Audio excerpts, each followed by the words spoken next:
मासूम रेहान को इंसाफ दिया जाए। रेहान की हत्या के दोषियों को कड़ी सजा और रेहान के परिवार को उचित मुआवजा। सरकार की ओर से प्रधानमंत्री आवास योजना के तहत मकान देने की मांग। हाजी मोहम्मद इमरान ने की मांग।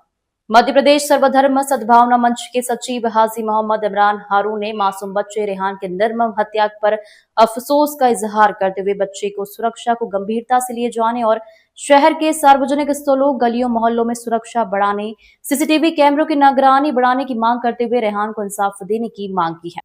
एक मासूम बच्चे की हत्या ने शहर में भय का वातावरण उत्पन्न कर दिया है। खुलेआम एक गरीब बच्चे की हत्या कर तालाब में लाश को फेंक दिया गया। दिन प्रतिदिन अपराधियों के हौसले बुलंद हो रहे हैं। सोशल मीडिया ने बच्चों की मानसिकता पर भी कब्जा कर लिया है। लोभ लालच ने अपराधों को बढ़ावा देना शुरू कर दिया है और जो अफसोस और गंभीरता का विषय है। हाजी इमरान ने न्यायालय से मांग की है कि हत्या के आरोपियों को कड़ी सजा दी जाए एवं पीड़ित परिवार को सरकार की ओर से उचित मुआवजा और रहने के लिए प्रधानमंत्री आवास योजना से सरकारी मल्टी में फ्लैट उपलब्ध कराया जाए। पीड़ित परिवार एक कॉम्प्लेक्स में जिंदगी गुजार बसर कर रहा है। 17 साल का रेहान लापता हो गया था, जिसकी निर्मम हत्या कर दी गई। उसका शव छोटा तालाब में मिला। परिवार ने उसके कपड़ों और चप्पलों के आधार पर उसकी पहचान की। आरोपियों ने रेहान को 2 करोड़ में उसका अंडकोश बेचने का लालच दिया था। मामले के कथित मास्टरमाइंड को गिरफ्तार कर लिया गया है, जबकि 3 अन्य को भी हिरासत में लिया गया है। सबसे दुखद बात यह है कि रेहान एक गरीब लड़का था जो फुटपाथ पर पेन और चाबी के छल्ले बेचकर अपना गुजारा करता था। एक झूठी सोशल मीडिया अफवाह के चलते उसकी जिंदगी छीन ली गई, जिसका कारण कहीं ना कहीं सोशल मीडिया भी है, जो बच्चों की मानसिकता को खराब कर रहा है। हाजी इमरान ने बच्चों के माता पिता से भी आग्रह किया है कि वो भी इस घटनाक्रम को गंभीरता से ले कि आपके बच्चे मोबाइल, सोशल मीडिया का इस्तेमाल किस स्तर पर कर रहे हैं।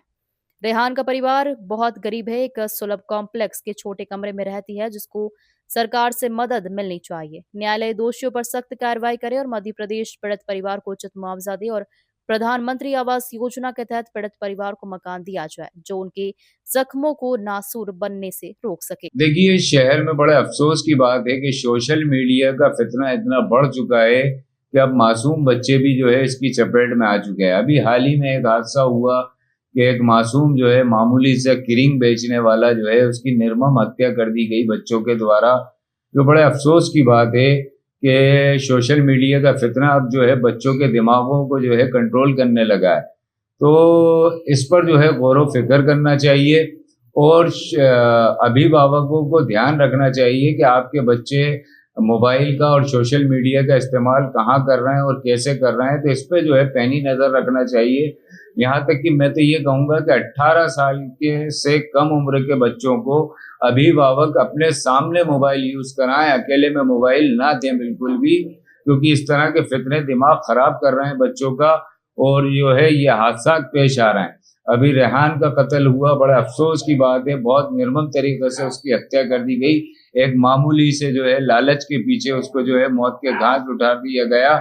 बहुत अफसोस की बात है कि इसमें कहीं ना कहीं समाज भी गलत है और उस अभिभावक भी गलत हैं कि सोशल मीडिया के जो है फितने से अपनी औलादों को नहीं बचा पा रहे हैं और एक मासूम बच्चा जो है इसकी भेंट चढ़ चुका है। बड़ा अफसोस की बात है। यहाँ तक हो गया। दूसरी तरफ हम मांग करते हैं कि रेहान के हत्यारे जो भी हों, बालिग हों, नाबालिग हों, उनको जो है बिल्कुल भी न्यायालय की तरफ से कंप्रोमाइज न किया जाए।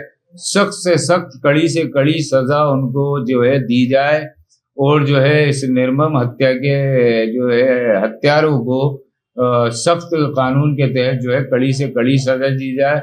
दूसरी तरफ हम मध्य प्रदेश सरकार से मांग करते हैं कि अभी तक रेहान के लिए कोई मुआवजा राशि का ऐलान नहीं किया गया है, तो मध्य प्रदेश सरकार की तरफ से और जिला प्रशासन की तरफ से फौरी तौर पर जो है उसको राहत राशि जो है प्रदान की जाए। देखिए, राहत राशि जो है उनके जख्मों को वापस उभार नहीं सकती, पर कहीं ना कहीं जो है उनके जख्मों को नासूर बनने से रोक सकती है। तो हम मध्य प्रदेश सरकार से मांग करते हैं कि रेहान के परिवार वालों को जो है फौरी तौर पर मुआवजा राशि प्रदान की जाए। दूसरी तरफ प्रधानमंत्री जो है निवास योजना चल रही है, उस योजना के तहत जो है उन गरीब परिवारों को जो है रहने के लिए एक मकान दिया जाए, क्योंकि वो अभी एक छोटे से शौचालय में नौकरी करते हैं और उसी शौचालय में अपनी जिंदगी गुजर बसर कर रहे हैं। तो उनको एक मकान भी दिया जाए और उचित मुआवजा राशि भी प्रदान की जाए। दूसरी तरफ आवाम भी जितनी उनकी दिल खोलकर मदद कर सकती है उनको जो है मदद पहुंचाने की कोशिश करे। देखिए, कहीं ना कहीं रेहान की हत्या जो है एक ये भी जुड़ा हुआ है मामला के नशे और बुरी आदतें जो बच्चों में आ रही हैं, वो भी एक बहुत बड़ी वजह है। जिला पुलिस प्रशासन की तरफ से जो है नशे से दूरी अभियान चलाया जा रहा है, जो सराहनीय प्रयास है। ऐसे अभियानों की हमारे शहर में नहीं पूरे प्रदेश भर में जरूरत है। ऐसे अभियान में और तेजी करना चाहिए। दूसरी तरफ मैं मध्य प्रदेश सरकार से मांग करता हूं कि शहर में बहुत तेजी से जो है नशा बिक रहा है। शराब की दुकानें आम हो गई हैं, चौराहे चौराहे पे, गलियों गलियों में, स्कूलों के बाहर, कॉलेजों के बाहर, मंदिरों के बाहर, मस्जिदों के बाहर लगातार शराब की दुकानें बढ़ रही हैं और नशावार चीजें जो हैं चप्पे चप्पे पे बिक रही हैं। तो इस ओर भी ध्यान देना चाहिए कि नशे की दुकानें जो है बच्चों को आसानी से अवेलेबल हो जाती हैं, तो इस पर फौरी तौर पर तवज्जो देकर शहर में से दुकानों को कम करना चाहिए और कहीं दूर दराज इन दुकानों को परमिशन देना चाहिए। कम से कम शहरी क्षेत्र जहाँ सार्वजनिक स्थल हैं, स्कूल हैं, बाजार हैं और जो है मंदिर हैं, मस्जिद हैं, धार्मिक स्थल हैं, उन जगहों से फौरी तौर पर शराब की दुकानें और मादक पदार्थों की दुकानों को हटाकर दूर करना चाहिए। बच्चों की पहुंच वहां तक ना पहुंच पाए, तो कहीं ना कहीं हम इस पूरे हत्याकांड को इस बुरी आदतों की भी वजह मानते हैं। तो इस पर भी जिला पुलिस प्रशासन को और मध्य प्रदेश शासन को ध्यान देना चाहिए और फौरी तौर पर नशे से दूरी अभियान में नशा मुक्त शहर अभियान बनाने की पहल करना चाहिए और शराब की दुकानों को और दीगर जो है नशावार चीजों के व्यापार को शहर से दूर करने की कोशिश करना चाहिए। हम मध्य प्रदेश सरकार और जिला पुलिस प्रशासन से ही मांग करते हैं।